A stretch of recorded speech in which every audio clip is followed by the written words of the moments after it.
بسم اللہ الرحمن الرحیم۔ السلام علیکم۔ آج 7 مارچ بروز جمعرات ہم بات کریں گے دو اہم ایشوز کے حوالے سے۔ پاکستان تحریک انصاف کی درخواست پر بہت اہم سماعت ہوئی ہے پشاور ہائی کورٹ کے لارجر بینچ میں۔ یہ مخصوص نشستوں سے متعلق کیس تھا جس میں اہم سماعت ہوئی ہے، اس کی تفصیل میں آپ کے ساتھ شیئر کروں گا، اور ساتھ میں آپ کو بتاؤں گا کہ پاکستان تحریک انصاف کے سینیٹر اعظم سواتی جو کافی عرصہ سے روپوش تھے، ان کی درخواستوں پر اسلام آباد ہائی کورٹ میں اور سندھ ہائی کورٹ میں سماعت ہوئی ہے، اس کی تفصیل بھی میں آپ کے ساتھ شیئر کروں گا۔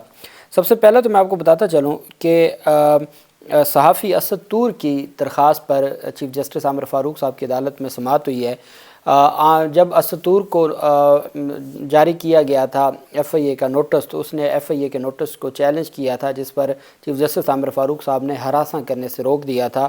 اسی دن وہ جا کے پیش ہوئے اور پھر ان کے بعد میں گرفتاری عمل میں لائی گئی تھی۔ تو وہ نوٹس والا کیس ابھی تک پینڈنگ تھا، جس کے اوپر آج سماعت ہوئی ہے، اور 3 بار جسمانی ریمانڈ بھی ہو چکا ہے اسد طور کا۔ چیف جسٹس عامر فاروق صاحب نے سماعت کی اور ایمان مزاری اسد طور کی وکیل عدالت میں پیش ہوئیں۔ عامر فاروق نے صحافی اسد طور کی ایف آئی اے طلبی نوٹس کے خلاف درخواست پر سماعت کی۔ ایمان مزاری نے دلائل کا آغاز کرتے ہوئے کہا کہ میرے موکل کو کل پھر 2 روزہ جسمانی ریمانڈ پر ایف آئی اے کے حوالے کر دیا گیا ہے۔ جسمانی ریمانڈ کی وجہ سے ضمانت کے لیے بھی ہم نہیں جا سکتے، جس پر چیف جسٹس عامر فاروق کا کہنا تھا کہ آپ کی یہاں دائر درخواست پر تو ہم ضمانت میں نہیں جا سکتے۔ عدالت نے استفسار کیا کہ جسمانی ریمانڈ ختم ہونے پر ضمانت کے لیے اگر جانا ہو تو کس سیکشن کے تحت جانا ہوتا ہے؟ کیا ضمانت کی درخواست کو انٹرٹین کیا جا سکتا ہے جب ملزم جسمانی ریمانڈ پر ہو؟ عدالت نے ایمان مزاری سے مکالمہ کرتے ہوئے کہا کہ بے شک درخواست گزار صحافی ہو، آپ درخواست تک ہی رہیں۔ صحافی ہو یا کوئی بھی شہری، کسی کو حد سے بڑھ کر ریلیف تو نہیں دے سکتے۔ اسد طور کی وکیل ایمان مزاری نے سپریم کورٹ کے مختلف فیصلوں کا حوالہ دیتے ہوئے کہا کہ عدالتی فیصلہ موجود ہے کہ ضمانت پر رہائی سے کیس ختم نہیں ہوتا۔ ایمان مزاری نے صحافی اسد طور کو رہا کرنے کی استدعا کر دی۔ انہوں نے موقف اپنایا کہ ایف آئی اے نے اختیارات سے تجاوز کر کے قانون کا غلط استعمال کیا۔ اس عدالت کے ماضی میں ایف آئی اے کے صحافیوں سے متعلق کیسز کے فیصلے موجود ہیں۔ اسد طور کی وکیل ایمان مزاری نے دلائل دیے کہ صحافیوں سے متعلق کیسز میں ایف آئی اے نے اسی عدالت کے سامنے ایس او پیز جمع کرا رکھے ہیں۔ اگر سپریم کورٹ کے ججز کے خلاف کمپین ہو بھی تب بھی سائبر کرائم کا معاملہ نہیں بنتا۔ ایمان مزاری نے عدالت کو بتایا کہ شکایت کے ابتدائی دنوں میں گرفتاری قانون کی خلاف ورزی ہے۔ اسد طور کی گرفتاری پر ایف آئی اے نے اپنے ہی طریقہ کار کی خلاف ورزی کی ہے۔ سول سرونٹس اور ریاستی اداروں کے خلاف بولنا پی کے ایکٹ کے زمرے میں نہیں آتا۔ ایمان مزاری کا کہنا تھا کہ ٹیکنیکل اسسٹنٹ نے شکایت دائر کی مگر کوئی مواد فراہم نہیں کیے۔ مزید کہا کہ الزام لگایا گیا کہ سول سرونٹس کے خلاف کمپین چلائی گئی مگر کوئی سول سرونٹ شکایت کرنے نہیں آیا۔ ایمان مزاری نے کہا کہ Pakistan federal union of journalist case میں اسی عدالت نے بہت چیزیں واضح کر دی تھی۔ اس کیس میں جس طریقے کو اپنایا گیا اس کو سورس کمپلینٹ اسٹیج پر بند ہونا چاہیے تھا۔ ایمان مزاری کا کہنا تھا کہ سپریم کورٹ کے سغرا بی بی کیس میں ایف آئی اے کے اختیارات سے متعلق واضح لکھا گیا ہے۔ ہم نے supreme court, Peshawar high court, Lahore high court اور اسلام آباد ہائی کورٹ کے فیصلوں کو ریکارڈ کا حصہ بنایا ہے۔ ایمان مزاری نے کہا کہ ایف آئی اے کا غیر قانونی گرفتاری کی وجہ سے میرے موکل کو ریلیف دیا جائے۔ اسد طور کے وکیل ایمان زینب مزاری نے اپنے دلائل مکمل کیے۔ ایف آئی اے پروسیکیوٹر نے دلائل شروع کیا۔ عدالت نے استفسار کیا کہ صرف اتنا بتائیں کہ انکوائری کہاں سے شروع ہوئی اور گرفتاری کہاں پر ہوئی۔ ایف آئی اے پروسیکیوٹر نے عدالت کو بتایا کہ کیس سے متعلق دستاویزات کو عدالتی ریکارڈ کا حصہ بنا چکا ہوں۔ پی کے ایکٹ کے رول 7 کے تحت ایف آئی اے کے پاس شکایت اور اس پر کارروائی کا اختیار ہے۔ عدالت نے ایف آئی اے پروسیکیوٹر سے مکالمہ کیا کہ آپ بتانا نہیں چاہ رہے یا میری بات سمجھ نہیں آ رہی ہے آپ کو؟ چیف جسٹس عامر فاروق نے ریمارک کیا کہ نوٹس میں کچھ اور لکھا ہے اور ایف آئی آر میں کچھ اور لکھا گیا ہے۔ عدالت نے استفسار کیا کہ انہوں نے سپریم کورٹ کے ججز کے متعلق کیا کہا ہے۔ ایمان مزاری نے عدالت کو بتایا کہ انہوں نے ٹیکنیکل رپورٹ دی ہے جس پر چیف جسٹس کا کہنا تھا کہ ایف آئی اے سے درخواست ہے کہ اداروں کے خلاف جب بات ہو تو احتیاط برتنی چاہیے۔ چیف جسٹس نے ریمارک کیا کہ جب آپ احتیاط سے کام کریں تو دنیا کو بھی پتہ ہوگا کہ ہو کیا رہا ہے۔ یہ چھپ کے والا کام نہیں ہوتا، یہ زیادہ خطرناک ہوتا ہے۔ ایف آئی اے پروسیکیوٹر نے کہا کہ اسد طور نے یوٹیوب چینل پر چیف جسٹس قاضی فیض کے خلاف نامناسب باتیں کی ہیں، جس پر چیف جسٹس نے استفسار کیا کہ ٹھیک ہے چلیں، کسی نے اگر کوئی بات کر لی تو کیا پروسیجر ہوگا؟ عدالت نے کا کہنا تھا کہ نوٹس کو چیلنج کیا گیا تھا، ایف آئی آر تب درج نہیں تھی۔ چیف جسٹس نے ایف آئی اے پروسیکیوٹر سے مکالمہ کرتے ہوئے کہا کہ اگر میں نوٹس کالعدم قرار دے دوں تو کیا ہوگا؟ اگر نوٹس معطل کرتے ہیں تو آپ کہتے ہیں کہ ایف آئی آر پر کوئی اثر نہیں پڑے گا۔ عدالت نے استفسار کیا کہ شکایت درج کرنے کے بعد درخواست گزار آپ کے سامنے پیش ہوا اور آپ نے گرفتار کیا، ایسا ہی ہے نا؟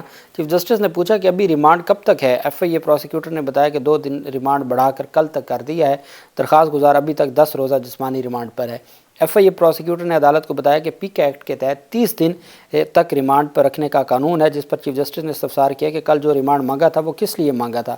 ایف آئی اے پروسیکیوٹر نے عدالت کو بتایا کہ ہم نے ڈیوائس برآمد کرنی ہے، جس پر چیف جسٹس نے بات کی کہ کون سی ڈیوائس، آپ نے اگر برآمد کرنی تھی تو ایک دن میں ہو جاتی۔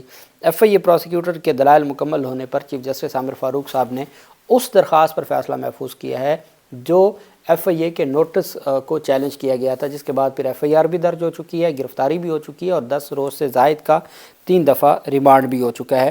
اب دیکھنا یہ ہے کہ عدالت کی جانب سے کیا فیصلہ سامنے آتا ہے۔ اعظم سواتی کی مختلف مقدمات میں درخواستیں تھیں۔ اعظم سواتی کی درخواستوں پر ہم بعد میں بات کریں گے۔ پہلے تو میں آپ کو بتاتا چلوں کہ راولپنڈی پولیس اور سی ٹی ڈی کی مشترکہ کارروائی سے اڈیالہ جیل کو بڑی تباہی سے بچا لیا گیا ہے، بڑے حملے سے بچا لیا گیا ہے۔ میڈیا اور جو سرکاری رپورٹس کے مطابق راولپنڈی پولیس اور محکمہ انسداد دہشت گردی سی ٹی ڈی نے مشترکہ کارروائی کرتے ہوئے 3 مبینہ دہشت گردوں کو گرفتار کر کے اڈیالہ جیل کو بڑی تباہی سے بچایا ہے۔ سی پی او راولپنڈی خالد ہمدانی نے بتایا کہ مشترکہ کارروائی میں اڈیالہ جیل کو بڑی تباہی سے بچایا ہے۔ بھاری اسلحہ، بارود سمیت 3 دہشت گرد گرفتار کیے گئے جن کا تعلق افغانستان سے ہے۔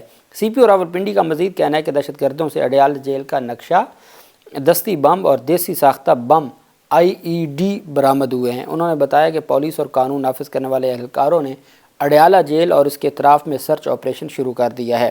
چونکہ یہ ایک بہت نازک صورتحال ہے اور جب وہاں پر ہائی پروفائل ملزمان جو سابق وزیر اعظم، سابق وزیر خارجہ، سابق وفاقی وزیر قانون اور بھی پاکستانی شہری جو قیدی ہیں مختلف کیسز میں، اور اس طرح کا جو واقعہ یا اس طرح کی دہشت گردی کے حملے کا خطرہ، یہ انتہائی تشویشناک معاملہ ہے۔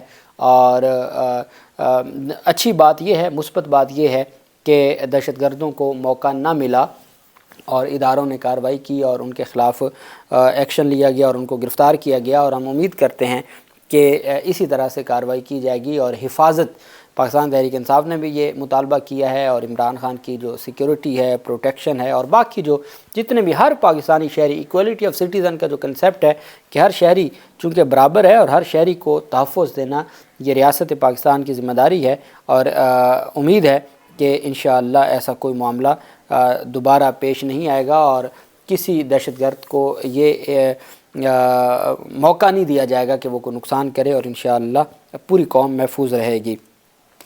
پشاور ہائی کورٹ نے سنی اتحاد کونسل کی مخصوص نشستیں الاٹ کرنے کے خلاف دائر درخواست پر سماعت کی۔ 5 رکنی بینچ تشکیل دیا گیا ہے۔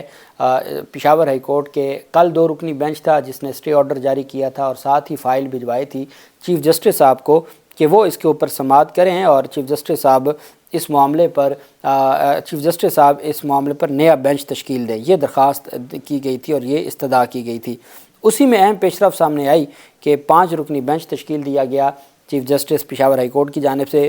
سینئر جج مسٹر جسٹس اشتیاق ابراہیم صاحب کی سربراہی میں یہ بینچ تھا، اور اس میں مسٹر جسٹس اعجاز انور صاحب تھے، mister justice S M Atiq Shah صاحب تھے، مسٹر جسٹس شکیل احمد اور مسٹر جسٹس سید ارشد علی تھے۔ یہ 5 رکنی بینچ تھا جس نے سماعت کی ہے آج پاکستان تحریک انصاف اور سنی اتحاد کونسل کی درخواست پر۔ پشاور ہائی کورٹ میں 5 رکنی بینچ کے سامنے بابر اعوان صاحب، doctor Babar Awan senior advocate ہیں، پاکستان تحریک انصاف کے رہنما ہیں، وہ اور قاضی انور ایڈوکیٹ عدالت میں پیش ہوئے۔ ایڈیشنل اٹارنی جنرل اور دیگر فریقین کے وکلاء بھی عدالت کے روبرو پیش ہوئے۔ سماعت کے آغاز پر ایڈیشنل اٹارنی جنرل ثناء اللہ نے بتایا کہ اٹارنی جنرل سے رابطہ ہوا ہے، وہ آج سپریم کورٹ میں ہیں، اس کیس میں اگر آپ ٹائم دیا جائے تو اچھا ہوگا۔ اس پر جسٹس اشتیاق ابراہیم نے ریمارکس دیے کہ ہم نے اٹارنی جنرل صاحب کو طلب کیا تھا، ایڈیشنل اٹارنی جنرل نے کہا کہ کیس کی تیاری کے لیے مہلت دی جائے۔ وفاقی حکومت، شہباز شریف کی حکومت کے وکلاء نے ٹائم مانگا کہ ہمیں وقت دیا جائے، ہم اس کیس میں تیاری کرنا چاہتے ہیں، ہمیں تیاری کا موقع دیا جائے۔ سنی اتحاد کونسل کے وکیل قاضی انور ایڈوکیٹ نے کہا کہ نئے ایڈوکیٹ جنرل خیبر پختونخوا کی تعیناتی بھی آج ہوگی، نئے ایڈوکیٹ جنرل پھر اس کیس میں پیش بھی ہوں گے۔ الیکشن کمیشن میں بابر اعوان صاحب نے دلائل دیتے ہوئے کہا کہ صدارتی الیکشن ہو رہا ہے 9 مارچ کو، 93 سیٹوں والی پارٹی کو مخصوص نشستیں ہی نہیں دی گئیں، جن کے صوبے میں ایک اسمبلی ممبر ہے ان کو 2 مخصوص نشستیں ملی ہیں۔ صوبے میں جس کی ایک جنرل نشست ہے اس کو 2 مخصوص نشستیں ملی ہیں۔ الیکشن کمیشن نے تحفے میں ان پارٹیوں کو مخصوص نشستیں بانٹ دی ہیں۔ بابر اعوان نے کہا کہ الیکشن کمیشن نے تحفے میں جو نشستیں تھیں مخصوص نشستیں وہ ان میں بانٹ دی ہیں، جس کے پاس ٹوٹل ایک ممبر تھا جنرل نشست پر، اس کو 2 مخصوص نشستیں مل گئی ہیں، یہ بھی تاریخ رقم کی گئی ہے۔ بابر اعوان نے کہا کہ ان کو تحفے میں یہ الاٹ کی گئی ہیں۔